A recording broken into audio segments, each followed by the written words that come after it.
Riset adalah komponen terpenting dalam perkembangan zaman, mulai dari teknologi hingga sains. Nah, dalam video kali ini saya akan menjelaskan apa itu decentralized science atau yang disingkat dengan DeSci. Bagaimana bisa penelitian dibiayai di Web3 dan apa aja keuntungannya dibandingkan pembiayaan di Web2 serta berbagai contoh proyek decentralized science di berbagai blockchain. Nah, jika kalian tertarik untuk mempelajarinya lebih lanjut tentang bagaimana teknologi blockchain dan Web3 dapat memungkinkan sistem ilmiah yang terbuka, transparan, kolaboratif, dan demokratif ini, maka video ini cocok banget untuk kalian. Oke, let's go!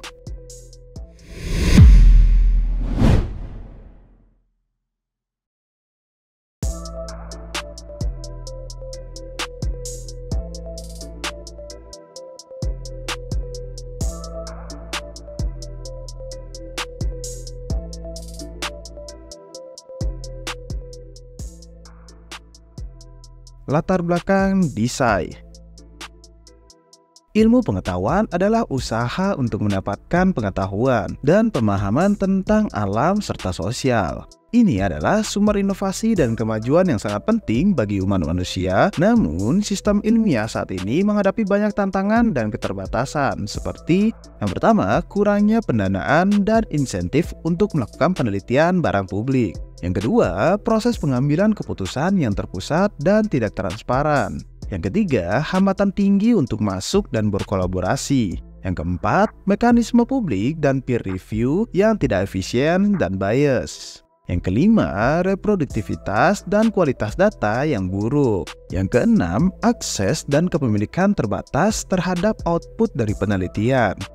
Nah, masalah-masalah ini menghambat kemajuan ilmu pengetahuan dan membatasi dampak potensialnya pada masyarakat. Tetapi, bagaimana jika ada cara yang lebih baik untuk melakukan penelitian ilmiah? Nah, salah satu caranya yaitu lebih terbuka, transparan, kolaboratif, dan demokratis. Suatu cara yang memanfaatkan kekuatan teknologi blockchain dan juga Web3 untuk menciptakan paradigma baru bagi peneliti dan pengembangan ilmiah. Nah, langsung aja kita ke apa itu decentralized science.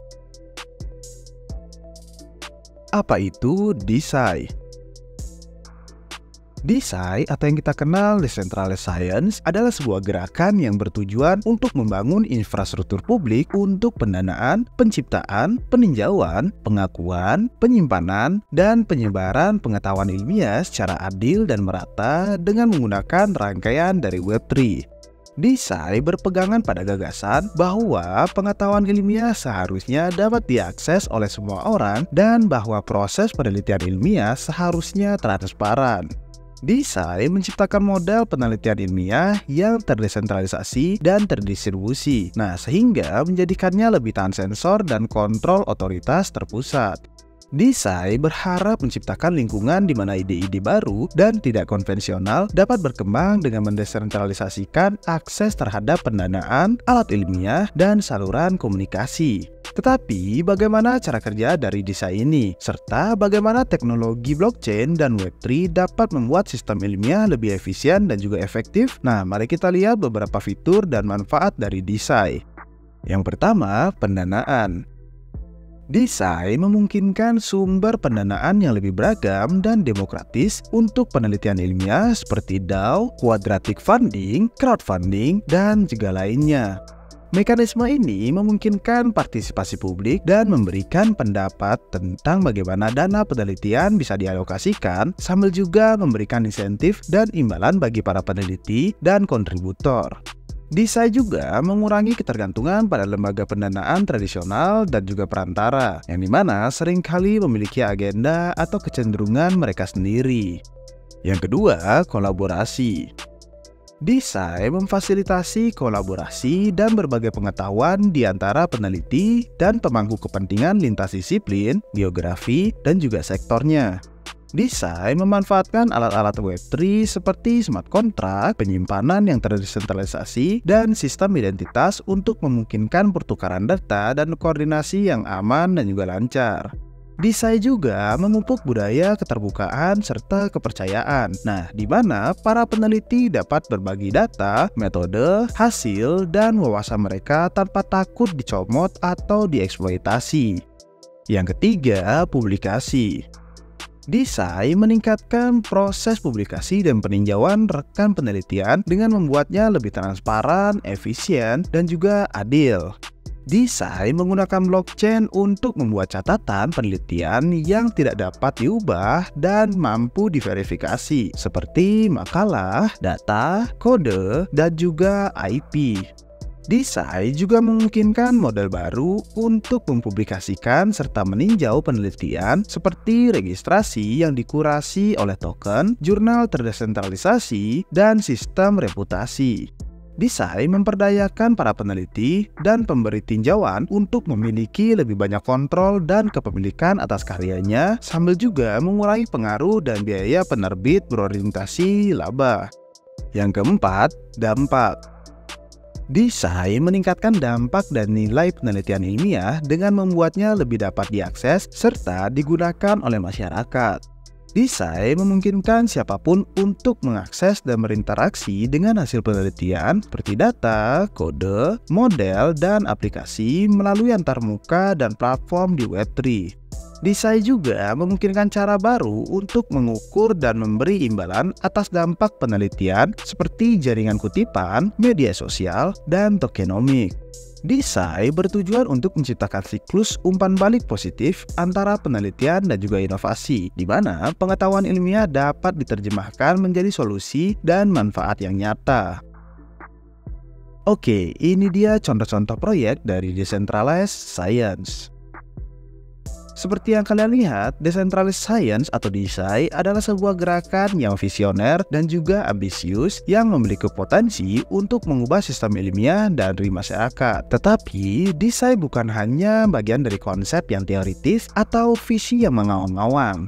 Ini sudah terjadi di dunia nyata dengan banyak proyek dan inisiatif yang menerapkan prinsip dan praktik dari Decentralized Science ke berbagai domain dan juga tantangan. Berikut adalah beberapa contoh proyek Decentralized Science yang membuat kemajuan yang signifikan dalam memajukan inovasi ilmiah. Yang pertama, Molecule. Molecule adalah protokol biotek terdesentralisasi yang bertujuan untuk merevolusi industri biotek dengan menciptakan pasar Web3 untuk kekayaan intelektual terkait penelitian yang menghubungkan akademisi dan perusahaan biotek dengan pendanaan yang cepat dan juga mudah, sambil juga memungkinkan komunitas pasien, peneliti, dan juga investor untuk mengatur dan memiliki kekayaan intelektual terkait penelitian. Molecule telah menciptakan primitif gabungan hukum dan juga smart contract yang disebut IP NFT, yang dimana menyatukan hak hukum, akses data, dan ekonomi seputar proyek penelitian menjadi token kriptografis di Ethereum.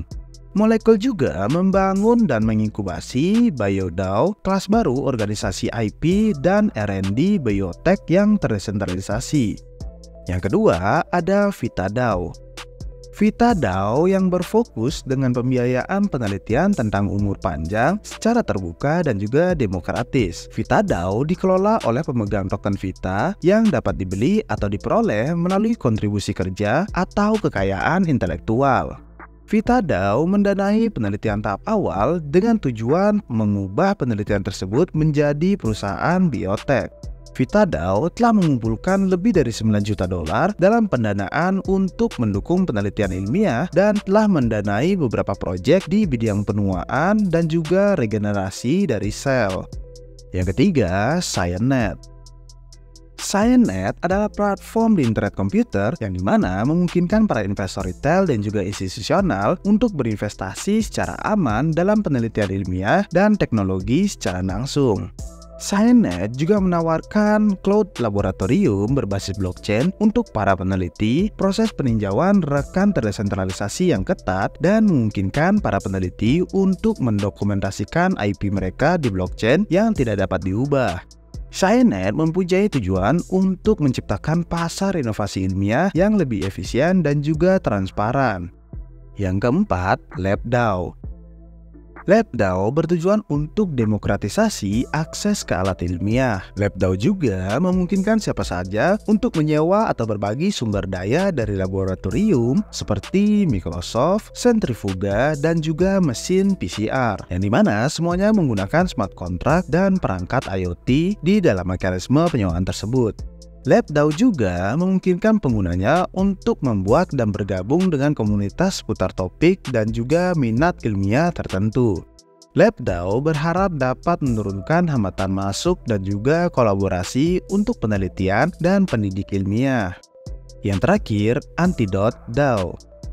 Antidote.DAO adalah komunitas terdesentralisasi yang berfokus pada pembiayaan penelitian kanker dan inisiatif kanker lainnya. Ekosistem Antidote.DAO mencakup token tata kelola dan koleksi NFT, yang dimana keduanya memungkinkan individu untuk memberikan suara tentang di mana mengalokasikan dana mereka. Antidote menyediakan dana untuk amal yang mendukung penelitian kanker dan juga pasien kanker, serta hibah dana bibit untuk tim penelitian kanker. Antidote.DAO bertujuan untuk menciptakan pendekatan yang lebih berbelas kasihan dan kolaboratif dalam memerangi kanker di dunia ini. Oke, ini hanya beberapa contoh dari banyaknya proyek decentralized science yang disruptif dan memperbarui sistem ilmiah. Masih banyak proyek dan inisiatif lain yang sedang mengeksplorasi dan bereksperimen dengan adanya decentralized science di berbagai domain dan juga platform seperti Ethereum, Solana, internet komputer, dan lainnya. Decentralized Science adalah gerakan yang tumbuh dan berkembang yang menyambut siapa saja yang tertarik dan juga bersemangat tentang ilmu pengetahuan dan juga Web3. Decentralized Science adalah gerakan yang menarik dan juga menjanjikan yang memiliki potensi untuk mengubah dunia menjadi lebih baik, di mana mereka menggabungkan kekuatan ilmu pengetahuan dan juga Web3. The Science dapat menciptakan sistem ilmiah yang lebih terbuka, transparan, kolaboratif, dan demokratis, yang dimana dapat bermanfaat bagi semua orang. Oke, mungkin sekian aja untuk video kali ini. Gimana komentar kalian mengenai Decentralized Science ini? Apakah perkembangan dari Decentralized Science menurut kalian sangat penting untuk mengubah dunia menjadi lebih baik? Berikan komentar kalian di bawah ya. Sampai jumpa di video selanjutnya. Cheers!